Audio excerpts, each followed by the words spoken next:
This channel. Hope कि आप लोग सभी लोग सेफ होंगे। ठीक है, जैसे कि हमारा जो इस बार का जो टॉपिक था उसमें हमने एफडीआई और एफपीआई के बारे में जानने की कोशिश किया था। तो जिसमें हमने एफपीआई के बारे में पिछले वीडियो में समझ लिया था कि एफपीआई क्या होता है। तो इसमें मैंने बताया था आपको कि कोई भी अगर इंडिविजुअल या फिर कोई भी जो इन्वेस्ट करता है उसको इन्वेस्टर बोलते हैं। तो जो भी अगर इन्वेस्टर होता है, अगर किसी दूसरे देश के अगर 10% शेयर्स की कंपनी को अगर परचेज कर लेता है या इसके 10% शेयर्स में इन्वेस्ट करता है तो उसको एफपीआई बोलते हैं। तो मतलब एक सिंगल इंडिविजुअल बस 10% तक का ही इन्वेस्टमेंट कर सकता है। ठीक है, और जो एफडीआई का केस है उसके बारे में आज हम लोग समझने की कोशिश करते हैं इस वीडियो में। ठीक है, तो देखिए एफडीआई का मतलब होता है कि फॉरेन डायरेक्ट इन्वेस्टमेंट।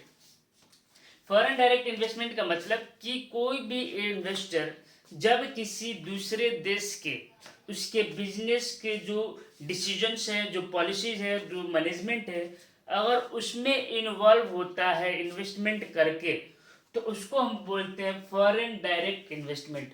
अगर उस कंपनी का वो 51% का शेयर खरीद लिया, उससे ज़्यादा खरीद लिया, मतलब अलग अलग टाइप के सेक्टर हैं जिसमें अलग अलग सेंशन किया हुआ है कि परसेंटेज की कितना परसेंट एफडीआई कर सकते हैं। किसी में हम 100% भी कर सकते हैं, वो गवर्नमेंट के द्वारा डिसाइड किया गया है। ठीक है, तो किसी में 10%, 20%, किसी में और ज़्यादा, तो वो गवर्नमेंट डिसाइड करती है, वो आरबीआई डिसाइड करती है कि किस सेक्टर में कितना रिक्वायरमेंट है, जो इनफ्लो है पैसा का, जो ज़रूरत है वो कितना है, उसके अकॉर्डिंग जो है एफडीआई का मेनली डिसाइड किया जाता है। ठीक है, तो एफडीआई का मतलब होता है FDI is a process where by the resident of the one country acquire the ownership of the assets of the other country form for the purpose of controlling the production and the distribution activities. ठीक है, तो अगर कोई investor किसी दूसरे देश के अगर ऑनरशिप एक्वायर कर लेता है एसेट्स का, ठीक है, मतलब कि ऑनरशिप मतलब ज़्यादा परसेंटेज का 51% ऑफ द शेयर्स में इन्वेस्ट कर लेता है किसी दूसरे देश के फॉर्म में for the purpose of controlling the production and distribution, उसको हम लोग बोलते हैं फॉरेन डायरेक्ट इन्वेस्टमेंट। ठीक है, तो ये जो इन्वेस्टमेंट होता है वो दो टाइप्स ऑफ रूट्स के आता है, मतलब दो तरीके से जो इन्वेस्टर होते हैं वो इन्वेस्ट करते हैं किसी भी देश में। तो एक होता है ऑटोमेटिक रूट, दूसरा होता है गवर्नमेंट रूट।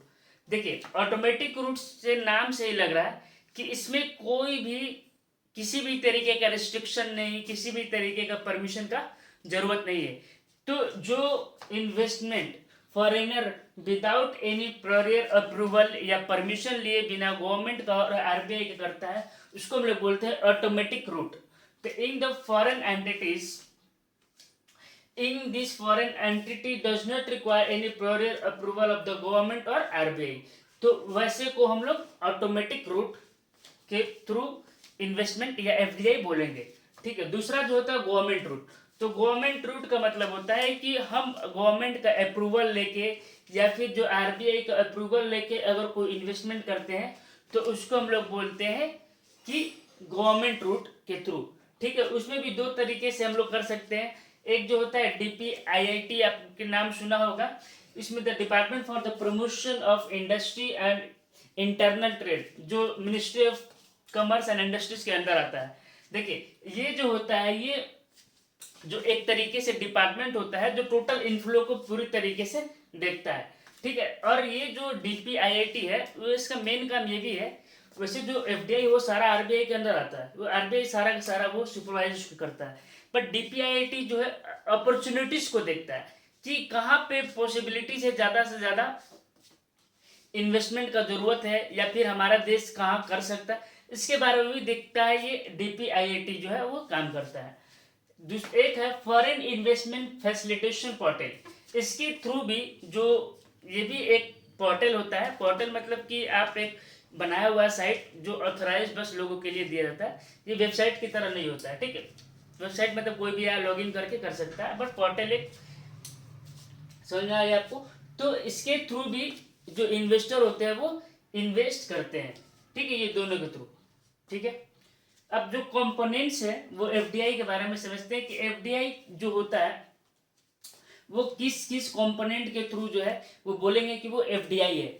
देखिए इक्विटी कैपिटल, ठीक, तो इक्विटी कैपिटल का मतलब होता है कि कोई भी अगर इन्वेस्टर अगर यहाँ के शेयर्स को परचेज कर लेता है, ठीक है, मतलब कोई भी अगर आदमी, अगर हम जाके अगर जापान के किसी कंपनी का शेयर्स को परचेज कर लेते हैं, तो इक्विटी शेयर्स को परचेज कर लेते हैं, तो इक्विटी शेयर्स क्या देता है, ऑनरशिप प्रोवाइड करता है, तो उसको हम बोलेंगे एफडीआई के टर्म में इसको हम यूज करेंगे।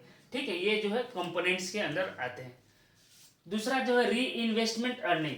री इन्वेस्टमेंट अर्निंग कि जैसे भी कोई भी इन्वेस्टर होता है तो वो इन्वेस्ट किया तो उसको क्या मिलेगा, उसको उसको डिविडेंड मिलेगा। तो अगर वो इन्वेस्टर डिविडेंड का उसको लेने का मूड नहीं है, मतलब वो चाहता है कि हम इस डिविडेंड को नहीं लेंगे, इसी डिविडेंड को हम दोबारा जो है as in the form of FDI use करना चाहते हैं, तो ये यूज कर सकता है। मतलब जो रिटेन अर्निंग है, जो भी जो डिविडेंड है, वो लेने के बजाय वो दोबारा का दोबारा उस कंपनी में फिर से लगा दिया, तो वो भी जो है वो कंपोनेंट्स ऑफ एफडीआई के अंदर आता है। तीसरा है इंटर कंपनी लोन्स। अगर कोई भी इन्वेस्टर जो अगर प्रोवाइड करता है, लोन्स को देता है, ठीक है, शॉर्ट टर्म लोन या लॉन्ग टर्म लोन, अगर किसी दूसरे देश के कंट्री को, मतलब किसी दूसरे देश की कंपनी को देता है, तो वो भी जो है वो एफडीआई के कंपोनेंट्स के अंदर आता है। ठीक है, होप कि आपको एक बेसिक जो है वो ब्रीफ समझ में आ गया होगा कि एफडीआई क्या होता है। ठीक है, वो कैसे एफपीआई से अलग है। एफपीआई में कोई ऑनरशिप नहीं होता है, बस वहां पे प्राइम ऑब्जेक्टिव यही होता है कि जहां अच्छा रिटर्न मिल रहा है वहां इन्वेस्ट करके और जो प्रॉफिट है उसको कमा के निकलने का। लेकिन एफडीआई के केस में अलग है, वो मैनेजमेंट में पार्टिसिपेट करते हैं, प्रोडक्शन में उसको पार्टिसिपेट करते हैं।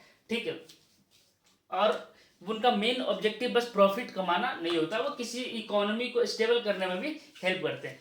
तो हम आने वाले वीडियो में हम देखेंगे अब जैसे ऑटोमेटिक रूट और गवर्नमेंट रूट, तो इसमें भी हम आपको एग्जाम्पल के थ्रू बताएंगे। वहां पे जब एग्जाम्पल लेंगे तो आपको समझ में आ जाएगा, आप खुद आप एनालाइज करिएगा कौन सा ऑटोमेटिक रूट है, कौन सा गवर्नमेंट रूट है। ठीक है, इसलिए मैंने अभी कुछ दिया नहीं आपको, उस समय जब एग्जाम्पल लूंगा तो आपको अच्छे तरीके से और समझ में आएगा, अच्छा ये ऑटोमेटिक रूट के थ्रू ऐसे आ रहा है। ठीक है, मतलब विदाउट गवर्नमेंट अप्रूवल। ठीक है, तो आने वाले वीडियो में हम देखेंगे कौन सा जो देश है सबसे ज्यादा एफडीआई किया हुआ है, कितना एफडीआई हुआ है 2000, अभी जो है लेटेस्ट न्यूज में भी आया था कि कितना परसेंट एफडीआई ग्रोथ भी किया हुआ है।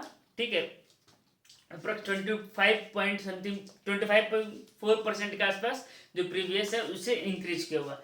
तो हम आने वाले वीडियो में सारा चीज जो करंट जो भी सिनेरियो है उसको भी देखेंगे कि कितना अभी इंडिया में एफडीआई है। तो आपको अगर वीडियो पसंद आ रहा है तो आप दूसरे लोगों के साथ शेयर करें और चैनल को दूसरे लोगों के साथ शेयर करें। ठीक है, तो इस वीडियो में बस इतना ही। Thank you so much.